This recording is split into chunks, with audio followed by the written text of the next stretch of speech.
Hey cool kids, welcome back to the Nostalgia Factor. Yes, I hit you with another video. I hit y'all with a double whammy because I was MIA for a month, but that's okay. I'm giving y'all another banger. You know what time it is, you know what we came here to do, so let's get into it. If you were a 90s kid, you know what the original squad goals were. Don't act like you don't know. If you don't know, now you know. But seriously, if you don't know, maybe it's okay. But seriously, hey Arnold, hey Arnold. Remember back in the day when Nickelodeon made sense? I do too. Hey Arnold was that kid on the block. And to be honest, I liked the show as a kid, but I really got into it when I was an adult. I really got into this show as an adult because college was depressing. But I had my Hulu and my Spotify bundle, so I was straight. But Hey Arnold was one of the shows that I got into in my adult-ish years. So here are my thoughts and the tea on Hey Arnold. But first, a little backstory on the cool kid on the block, because you can't talk about this cool kid on the block without talking about its creator, Craig Bartlett. Bartlett originally created Arnold to be a minor character in Pee-wee's Playhouse with Penny. But the concept of Arnold circled the drain for a little bit while Bartlett was a story editor on Rugrats. There was a back and forth situation with the writers, and they couldn't come up with a steady idea for the show. These meetings were difficult and they didn't get anything done. So Bartlett wanted to highlight Penny's character from Pee-wee's Playhouse, but the writers were really interested in Arnold. So he played those Pee-wee tapes. Nobody cared about Penny, but they were really interested in Arnold. Arnold had this main character energy all of a sudden, and they really took time to create the concept of his character, and they created him to be the hero in every situation, basically. They wanted to make a character who was the literal embodiment of doing the right thing. And so Bartlett started to work on the show and work on different characters, and he drew influences from his own childhood and the places where he grew up and people that he grew up with. Which to that I say, he must have a dope childhood. So Arnold was created originally as a clay animation in 1994. Production for Hey Arnold, the show, wouldn't start until 1995, and the series would eventually premiere in 1996. The show would run for 5 seasons with 100 episodes and a movie that nobody remembers except me, because I actually like the movie. I mean, I don't know about y'all, but I like the movie. And Hey Arnold, the Jungle movie, which everyone dropped everything and decided to watch because we needed answers after that last episode. We needed answers. Nickelodeon, you was wrong for that. We went our entire childhood without knowing what happened to Arnold's parents, what Arnold's last name was, and did Helga and Arnold get together? Spoiler alert, they did. They do get together, and my child at heart is happy. My soul is happy. So the first episode, Downtown as Fruits, established everything that we needed to know about Arnold and his set of friends. Arnold is the main character. Everything that happens in the episode we see through Arnold's eyes, with a few exceptions. And can I just say they did a very good job of replacing Arnold's voice actor, because the character went through 5 different voice actors, and I think that Bartlett choosing kids to lend their voices for the cast was actually a very good idea. It just makes the show a little bit more relatable when you're watching it as a kid. I think that was a pretty good choice. Gerald is Arnold's best friend and the street smart character. On the same note, I'm surprised that they had the same voice actor to play play Gerald all throughout the series, because nobody could match his voice the way that the original actor Jamil Smith did. Helga was Arnold's love interest slash bully, and this was the most entertaining thing that I saw. When I watched this as an adult, this was entertaining because Helga was hot and cold. It was so funny, but at the same time it was relatable, because we've all been that person. We've all been Helga, don't lie. So on and so forth with all the characters. You got Sid, you got Stinky, you got Harold, you got Curly with his crazy Curly, who was a whole psychopath. So on and so forth. You got the adults, you got supporting characters, minor characters, etc., so on and so forth. And in each episode, Arnold plays the Good Samaritan, and he does everything in his power to solve whatever issues or endeavors that the rest of the cast may have. Arnold was the most sensible character of all the characters. He was solving conflicts between children and adults. It's interesting that a kid was making all of the hard decisions, which, I mean, I guess that, you know, some kids do that. Some kids do come to terms with really tough decisions, and I guess that's just a part of growing up. You gotta, you know how to apply problem solving to everyday life, and this is a really good way to showcase that, and I'm not even mad at it. I'm not. But anyways, the series ran for 5 seasons, and then production stopped in 2000. But this is what really happened. Last season's episodes were spread out between 2000 and 2004, since Bartlett had left Nickelodeon around that time. So they were trying to spread Hey Arnold as far as they could. And the series ended abruptly, as we all know, because there were a lot of loose ends and a lot of cliffhangers that were left unanswered for years, for a decade, for a little over a decade, really. And there were a lot of questions and what ifs and scuttlebutt, and everyone was throwing their theories out as to why it ended the way it did, but more importantly, what would happen with the characters, what would happen with Arnold and his parents. Do Arnold and Helga ever get together? Does she ever tell Arnold how she really feels? Like, there was a lot of things that were left unanswered. But then the Jungle movie came, and all of our childhood fantasies were fulfilled. And oh, happy day.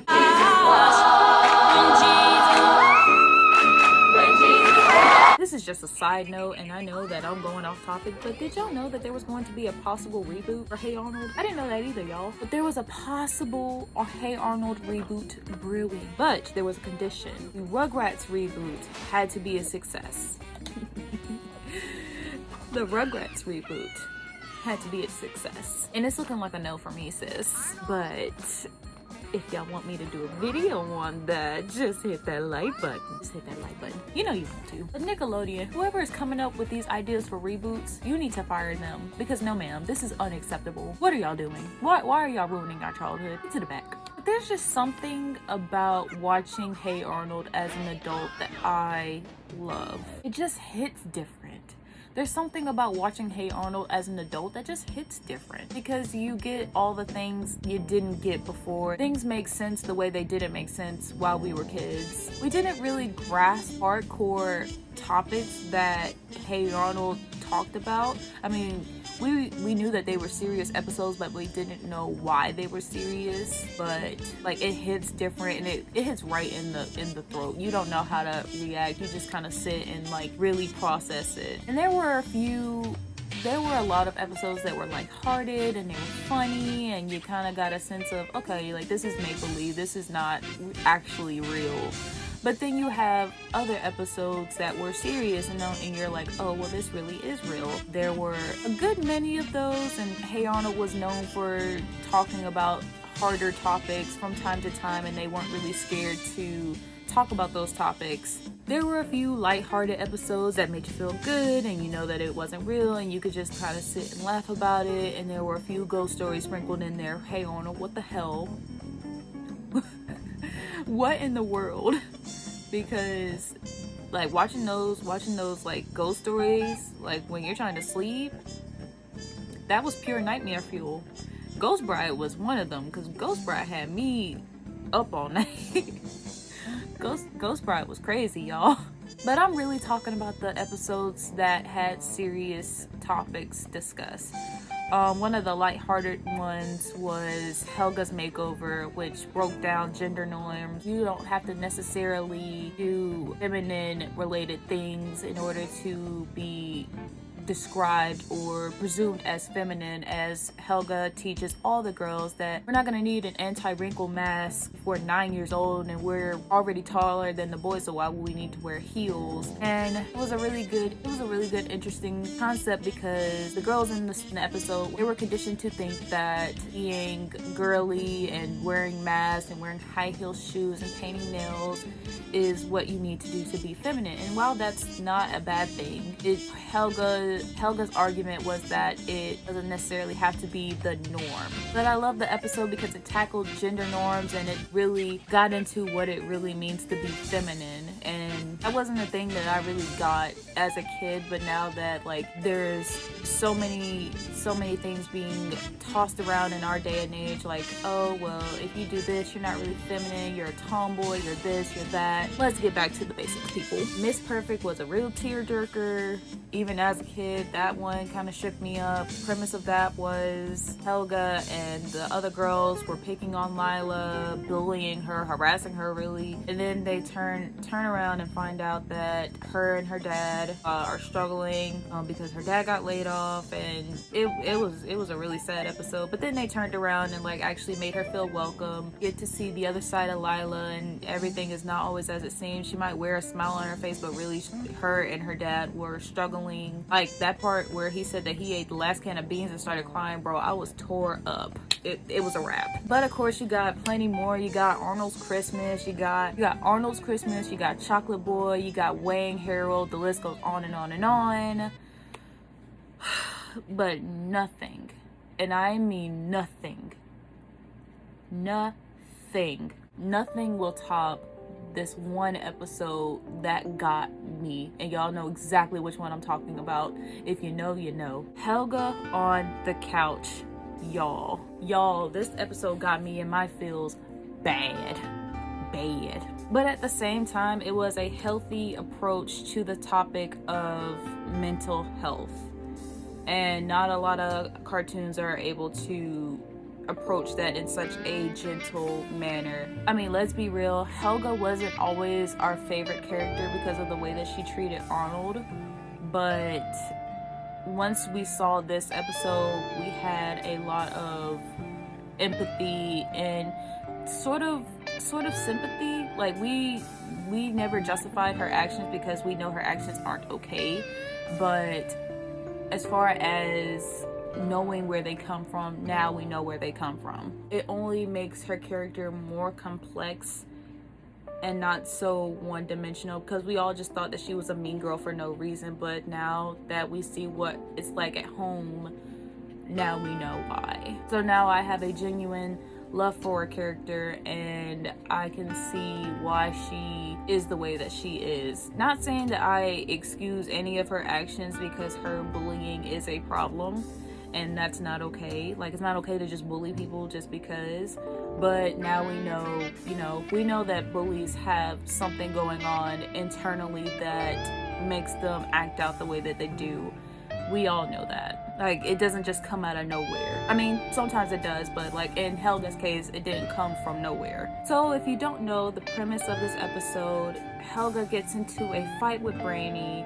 She is sent to child therapy with Dr. Bliss. And honestly, I kind of wish that they did more with Dr. Bliss, because she was actually a really good, this is what we wanted to see, you know, as far as like tackling the concept of mental health in children. Dr. Bliss is what I wanted to see, is what I want to see.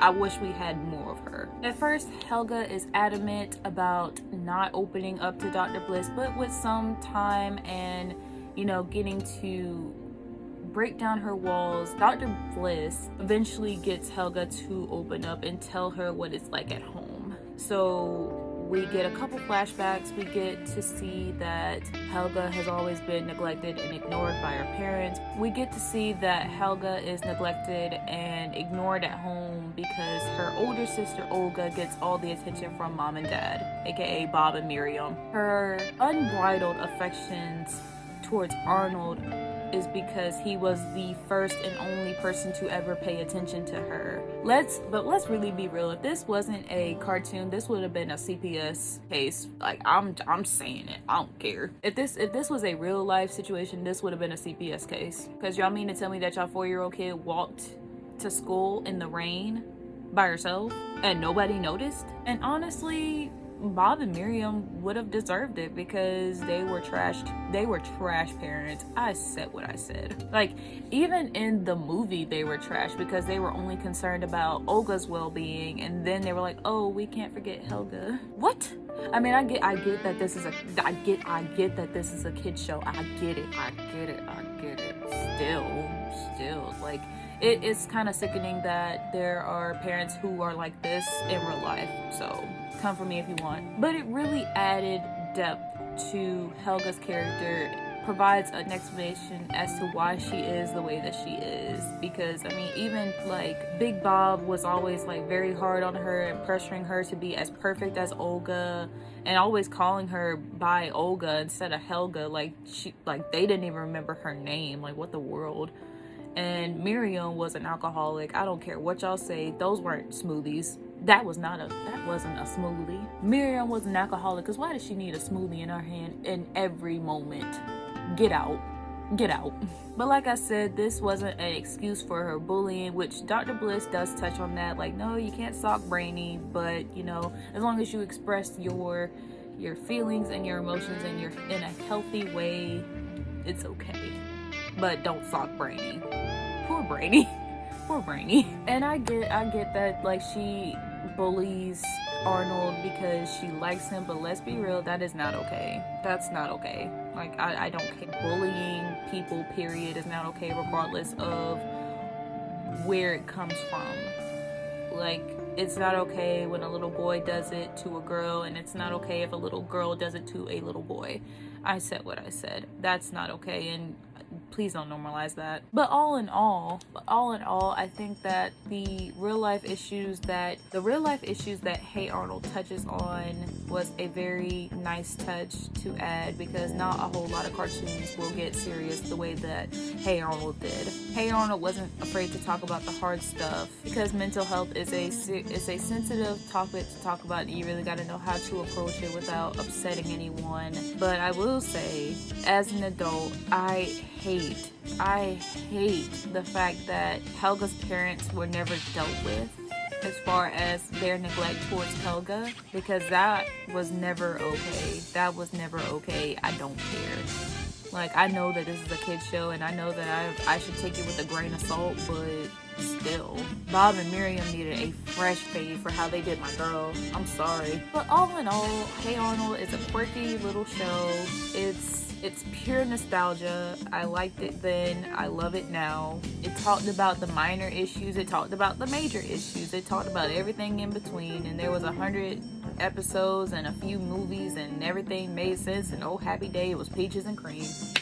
What more could you ask for? But it was a show that talked about the minor issues between characters and the major issues that needed to be talked about with parents and their children once the show ends. It was a groundbreaking show with great animation, great style, great colors, feel-good moments that I have a lot of love for, that I love to see in my adulthood. Like, I can't drag the show, y'all. I can't. But if they do come up with a reboot and they mess it up, I will have to fight. But I can't drag this show, y'all. I can't. Like, this was everything. Sitting up in my dorm room eating Kraft macaroni and cheese and trying to relive my childhood, because those essays that I had to write were no joke. But anyways, guys, that's all the time that I have for ranting today. Thank you guys so much for watching this video.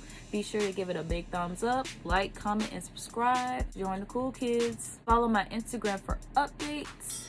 I love you guys. Thank you so much for watching. Bye.